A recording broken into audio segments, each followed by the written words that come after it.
Paz do Senhor, meu amado, bem-vindo de volta à nossa escola bíblica. Nós estamos estudando a carta de Paulo aos Tessalonicenses. Então pegue a sua Bíblia, pegue o seu caderno de estudos.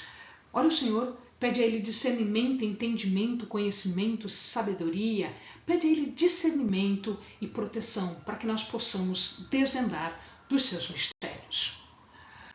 Pois muito bem, nós estamos falando da parousia. Já falamos a respeito dos que vão ser ressuscitados e dos que vão ser arrebatados, ou seja, das pessoas envolvidas. Agora vamos falar do tempo. Meu amado, preste muita atenção, porque esta carta vai nos trazer ensinos profundos do nosso viver, da nossa vida eterna para com Deus. Pois muito bem, então o segundo aspecto, como vimos, é quando isto vai acontecer. Paulo não tinha muito o que escrever sobre isso. É imprevisível, será repentino. Não se fala de tempos e épocas, até porque o próprio Jesus falou que ele não sabia. A dúvida é o seguinte: se quando vier nós estamos preparados ou nós estaremos preparados? E isso é importante, meu amado, porque se este dia chegar e nós não estivermos preparados, nós não iremos com Jesus. Nós estaremos junto com o resto do povo, as gentes, onde haverá choro e ranger de dentes. Paulo já tinha dado instruções sobre isso, mas o dia do Senhor, é claro que se diga, é um dia de julgamento. Julgamento para alguns e salvação para outros. Que você esteja do lado da salvação e não do julgamento. Então, aqui é importante as lições de Paulo. O dia vai vir como um arrombador, diz Lucas, diz Mateus, com 12, 39 e 40, e Mateus 24, 43, vai vir de uma forma tão repentina que, primeiro, nós não vamos saber, né? É como um ladrão, um arrombador, e vai vir muito rápido. Aqui nós vamos encontrar uma palavra autêntica do Senhor que ficou registrada nos evangelhos. Né? A totalidade da informação é essa. Nem ele sabe. Nem ele sabe.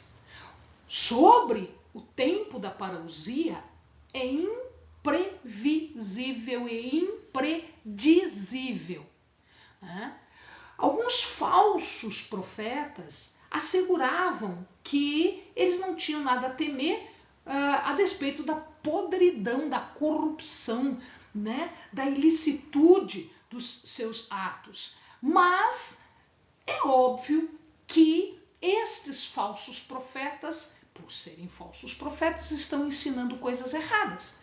Então o que Paulo está tentando ensinar aqui é que estes falam de paz e segurança quando não há paz e segurança. Ora, já Jeremias falava disso.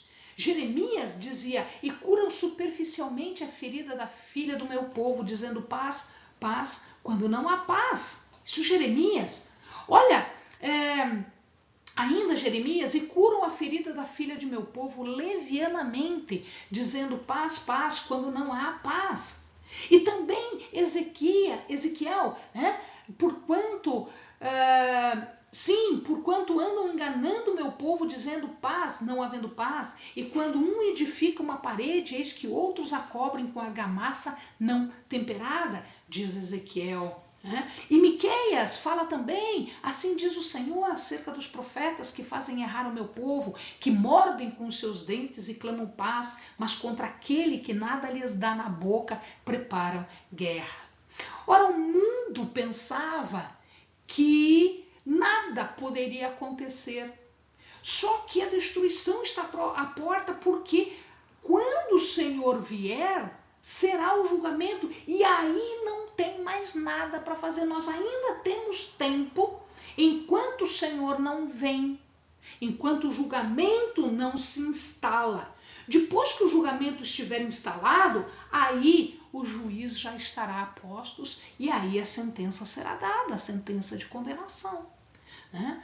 Os paralelos a isso tudo, né, estão em, por exemplo, Lucas 21:34, que muito provavelmente se baseou em Isaías 24:17, que diz: o temor e a cova e o laço vêm sobre ti, ó morador da terra. Então, nós vamos ver, né, aqui ó Lucas, e olhai por vós, não aconteça que os vossos corações se carreguem de glutonaria, de embriaguez e dos cuidados da vida, e venha sobre vós de improviso aquele dia. Então, a exortação de Lucas, a exortação de Jesus, a exortação de Mateus, a exortação de Jeremias, a exortação de Ezequiel, a exortação de Miqueias, a exortação de Isaías, a exortação de Jesus e de Paulo é: vigia, fique atento, ande corretamente enquanto você pode, porque uma vez o Senhor vindo, não há mais o que fazer. É condenação certa. Outra comparação que Paulo faz não é a do ladrão, mas é a do parto. A comparação com a dor do parto.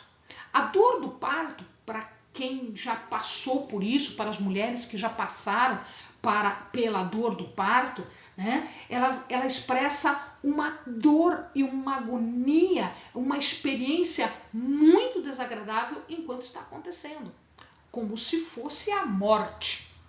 E aqui nós estamos vendo a mesma aplicação para quando a parousia vier, como se estivesse em trabalho de parto, como se os eventos fossem tão catastróficos, uma dor imensa, aguda, intensa, de agonia de morte. É algo inevitável e que ninguém vai escapar, porque vai acontecer o parto. Vai acontecer o parto.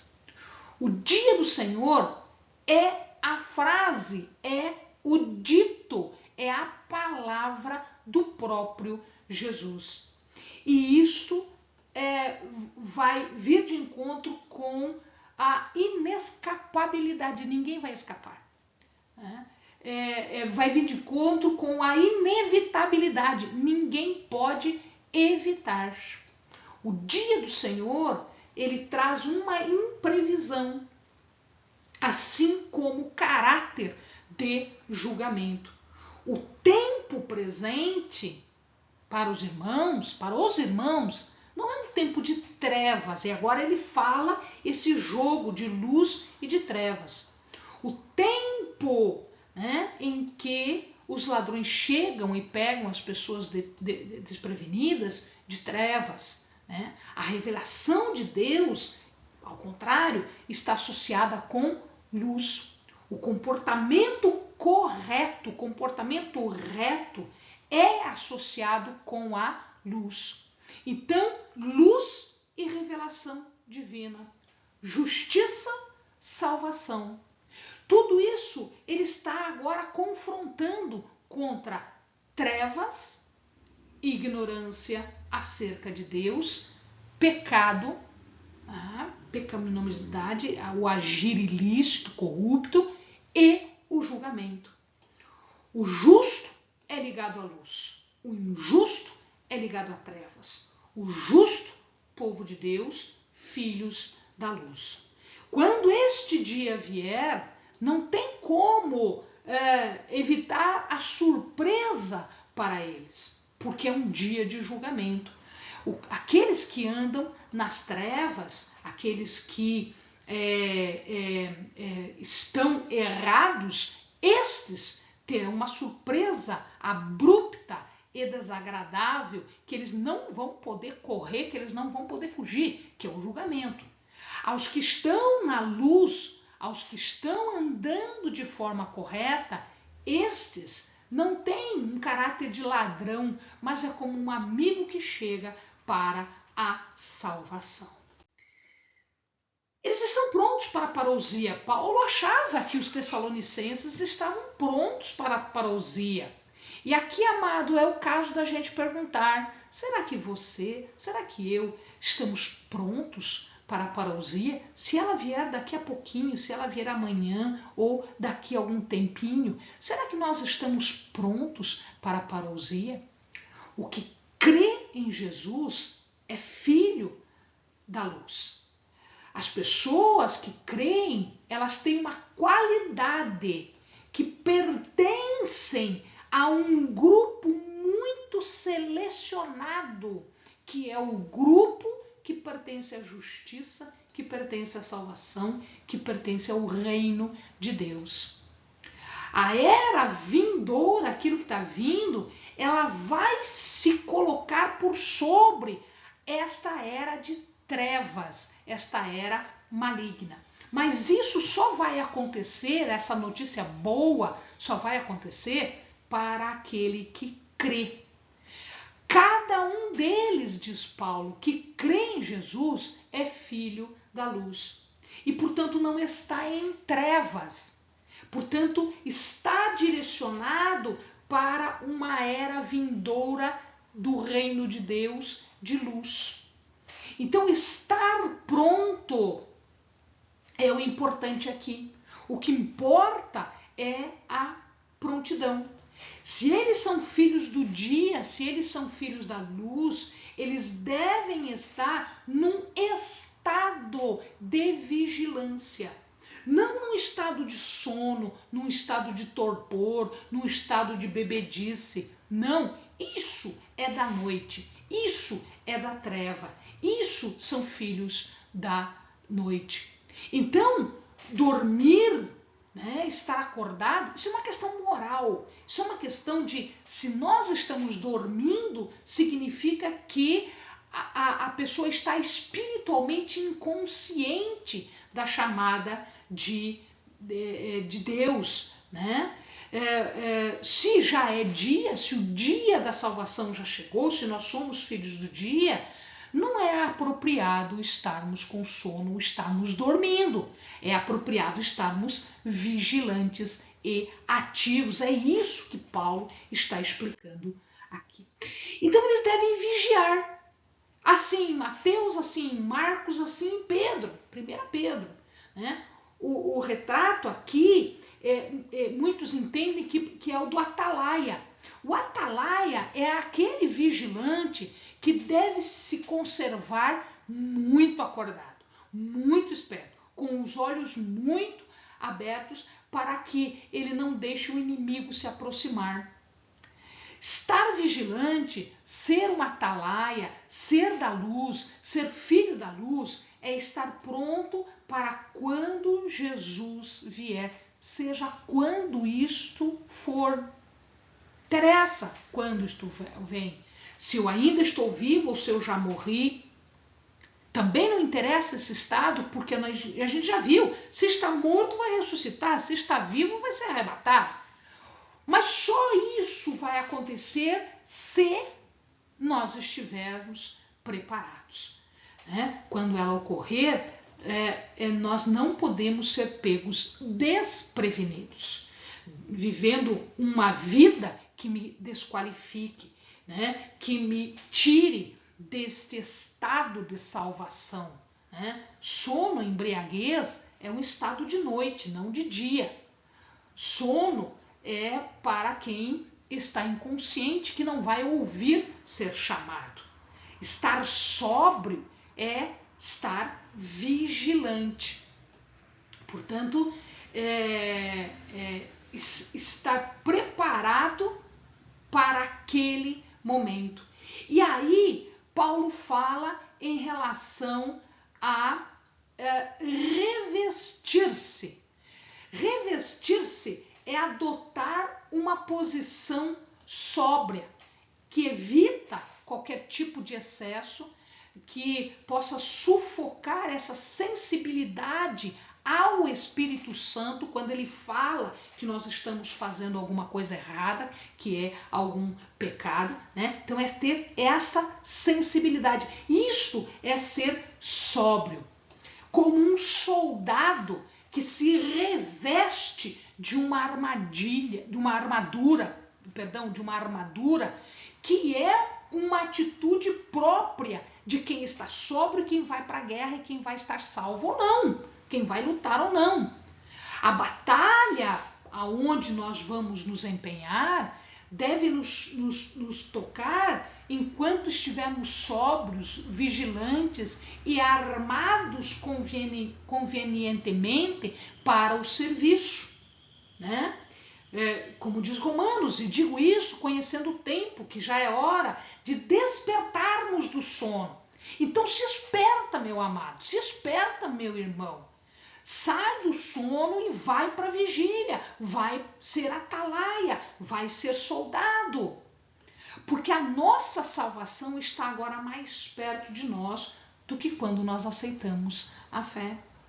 Se a noite está avançada, significa que o dia está próximo.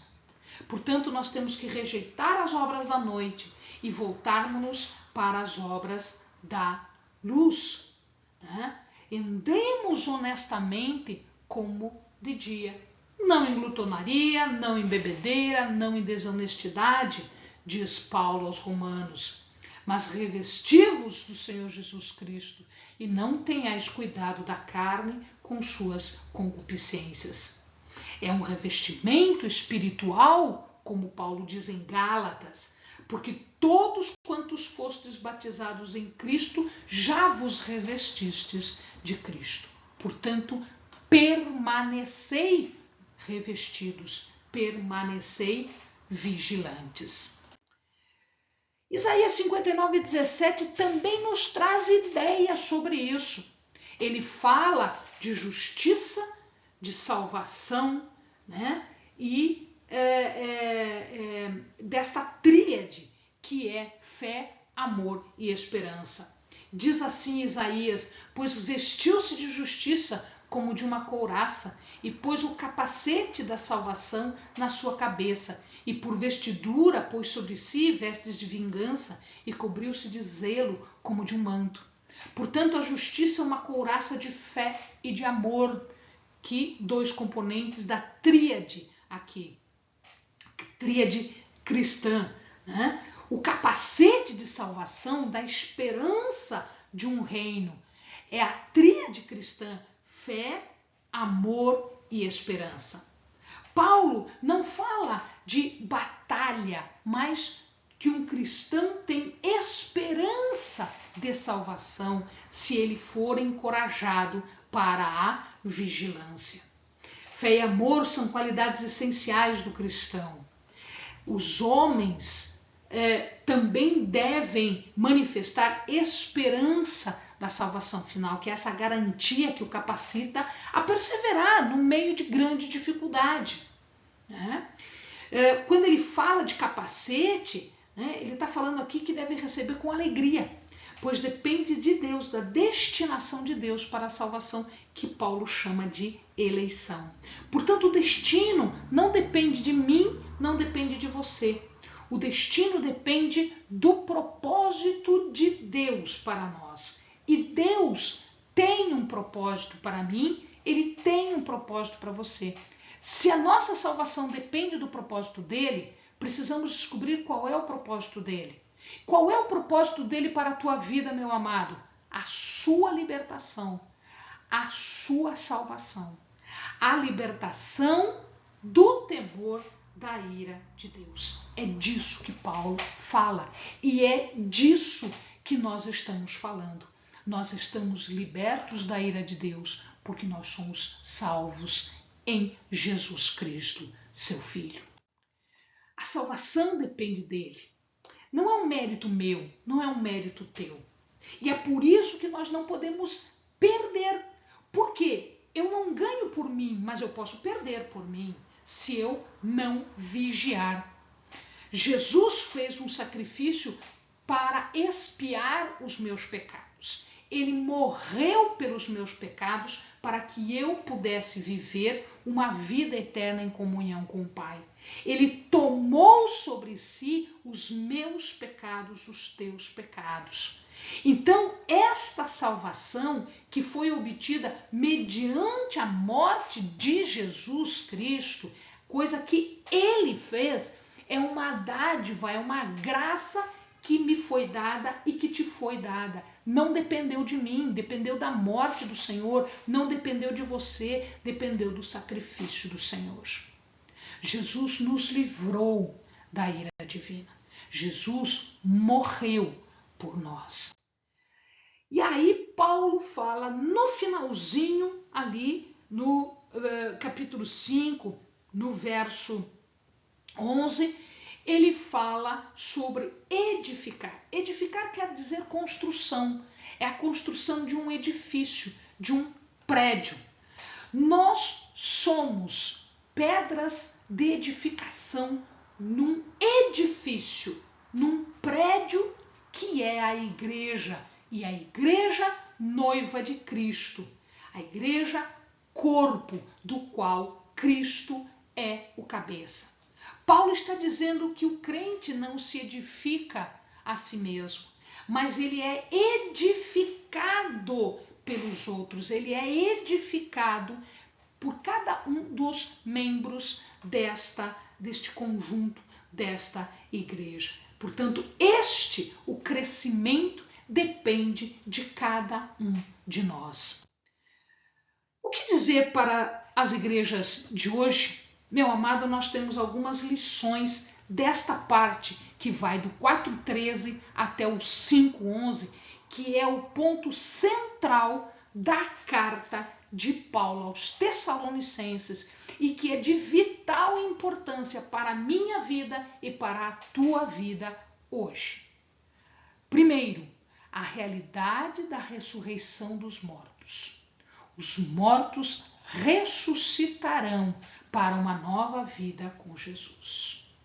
Segundo, vigiar é viver de modo apropriado, de acordo com os ensinamentos de Jesus.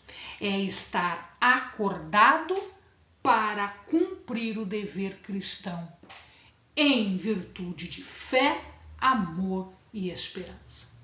Desta forma, nós estaremos preparados para a vinda de Jesus, a sua segunda vinda, porque nós estamos na luz, nós somos filhos da luz. Terceiro, a parousia é o triunfo final de Cristo na redenção, na ressurreição e na submissão do mundo caído ao poderio, ao senhorio de Deus, livrando-nos da sua ira. Amados, lição que não fica desapercebida e que não fica esquecida. Por favor, pensa nisso. Prepara. Vigia. Esteja pronto. Amém, amados? Bons estudos.